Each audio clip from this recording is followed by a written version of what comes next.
Je m'appelle Nathalie Griesbeck, je suis députée européenne depuis 2004, une quinzaine d'années.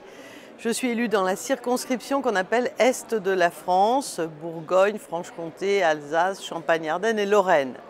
Sensibilisée depuis de nombreuses années à la protection des abeilles, notamment par mon ami le grand botaniste Jean-Marie Pelt, j'essaye à mon tour d'y sensibiliser le plus grand nombre.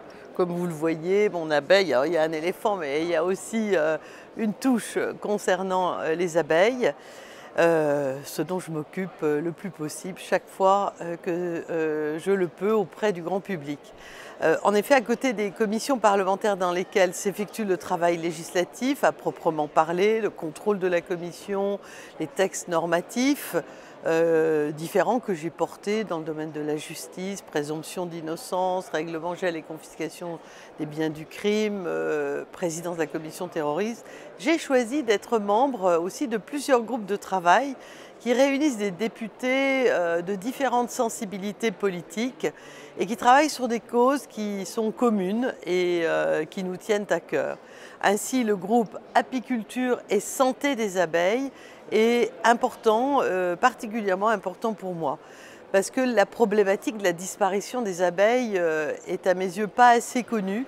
Or celles-ci, elles sont en quelque sorte, comme je dis souvent, les sentinelles de notre biodiversité, et sans leur essentielle action de pollinisation, eh bien au fond la survie de notre humanité même est en danger.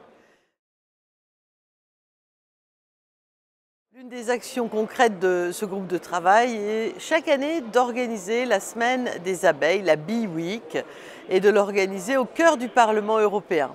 Ça nous permet de faire se rencontrer des scientifiques, des apiculteurs, des agriculteurs, des représentants des collectivités, des citoyens tout simplement.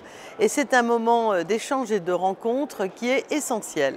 Je suis fière d'avoir contribué depuis plusieurs années, tous les ans, à organiser ce carrefour, ce moment de rencontre et d'échange. C'est aussi un moment de travail. Au-delà des rencontres et de travail pour organiser la lutte contre les nombreux dangers qui pèsent sur les abeilles et plus généralement sur les pollinisateurs. Ces dangers sont multiples, bien sûr au premier rang les pesticides, mais aussi les maladies, le changement climatique, le fameux frelon asiatique, le système de monoculture, la disparition aussi, par exemple, comme c'était le cas dans mon enfance, des fossés fleuris. Donc il y a plusieurs fronts sur lesquels nous devons travailler ensemble et efficacement.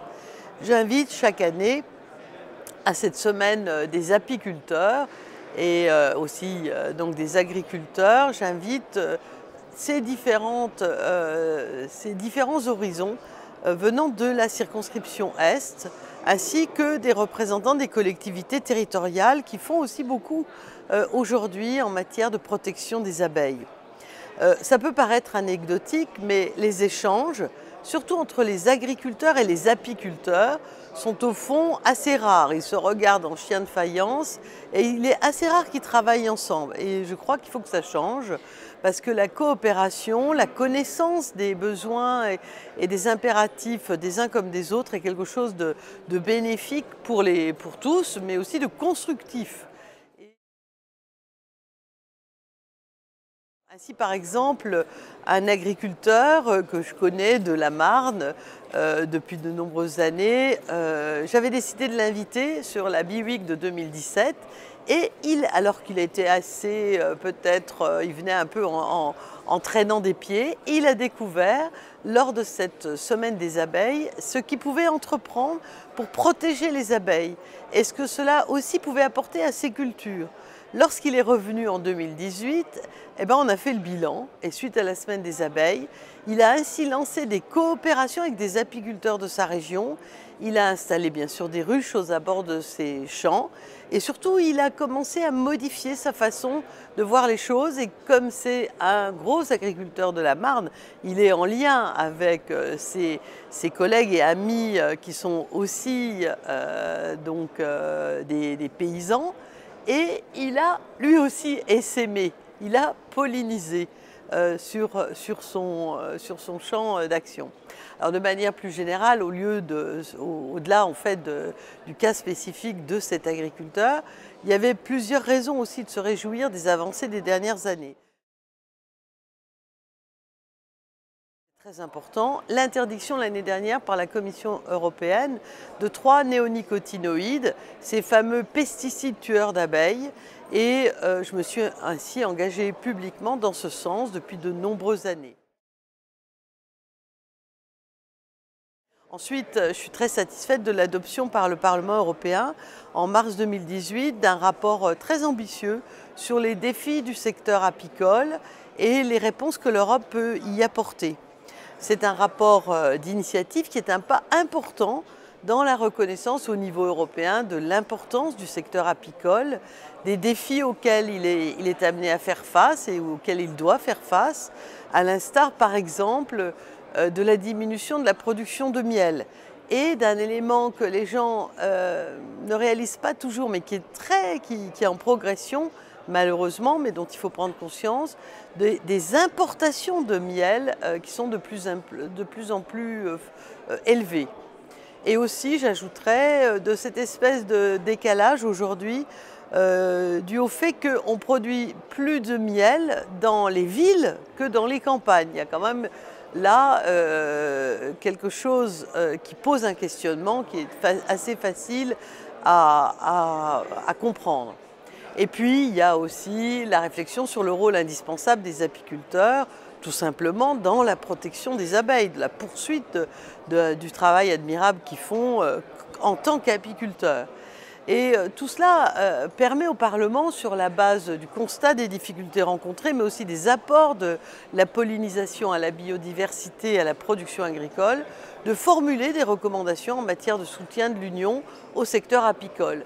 C'est un signal très fort que les députés européens envoient à la Commission européenne lors du vote de ce rapport, qui est notamment pris en compte après dans les négociations qui concernent la future politique agricole commune, mais aussi dans toutes les futures et les politiques commerciales de l'Union européenne.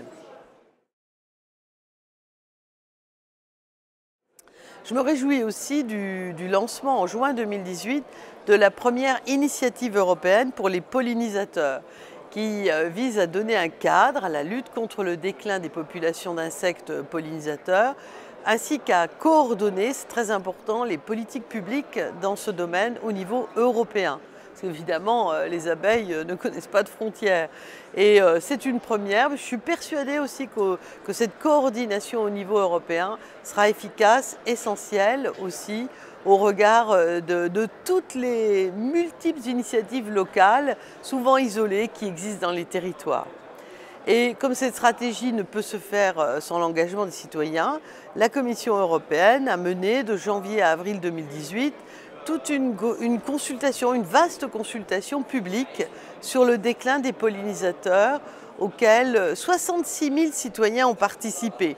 Alors certains esprits chagrins diront que ce n'est pas beaucoup, mais 66 000 c'est pas mal quand même. Ça veut dire qu'ils ont montré leur intérêt, les questions qu'ils avaient à cet égard et l'inscription de ces citoyens et autour d'eux de leur inscription dans le temps long par rapport à la sauvegarde de la biodiversité.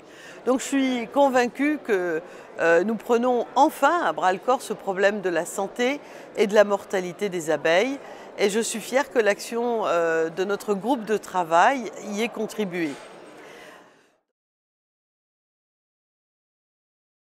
Dans le cadre, un mot quand même, dans le cadre des discussions sur le futur de la politique agricole commune, les députés membres de ce groupe de travail ont veillé à ce que des mesures en faveur des pollinisateurs soient prises en compte également, comme ce que nous avons effectué dans le cadre du règlement de révision de la politique agricole commune, la PAC, l'année dernière. À titre d'exemple, mais vous pourrez trouver encore beaucoup d'occurrences là-dessus, mais à titre d'exemple, on a déposé ensemble, par exemple, un amendement pour la prise en compte des jachères apicoles dans le calcul des subventions. Cette idée a été reprise dans le texte.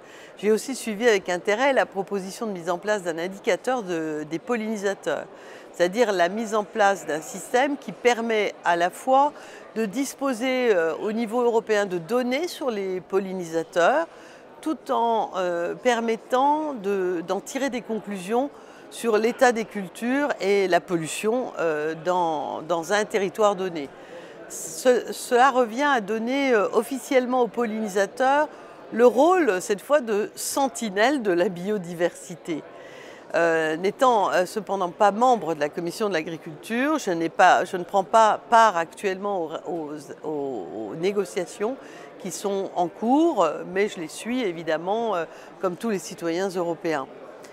La Commission agriculture vient de voter sur la prochaine politique agricole commune et au vu des délais, ce texte ne pourra être voté en session plénière à la fin de la mandature. Donc il sera voté lors de la prochaine mandature. Donc je ne participerai pas à ce vote puisque j'ai en effet décidé de ne pas me représenter aux prochaines élections européennes après une quinzaine d'années, après 3 mandats, même si on me proposait de figurer dans une liste. Mais je continuerai bien sûr à m'engager pour la protection des abeilles à l'échelle qui sera la mienne, à titre personnel bien sûr, mais aussi dans ce que je ferai ensuite. Depuis de nombreuses années, de toute façon, j'essaie de relayer autant que possible, à la fois sur les réseaux sociaux, dans mes rencontres avec les citoyens, toutes ces initiatives ayant trait à la protection des abeilles, en mémoire de Jean-Marie Pelt, mais aussi pour l'avenir de mes enfants et mes petits-enfants, et les suivants, pour sensibiliser au mieux à cette problématique qui est encore vraiment trop peu prise au sérieux. Il y a encore quelques années, nous étions vus comme des hurluberlus quand on parlait des abeilles. Mais il y a une vraie évolution dans la perception qu'ont aujourd'hui les citoyens de la protection des abeilles et de leur importance. Et ça, c'est déjà une grande victoire.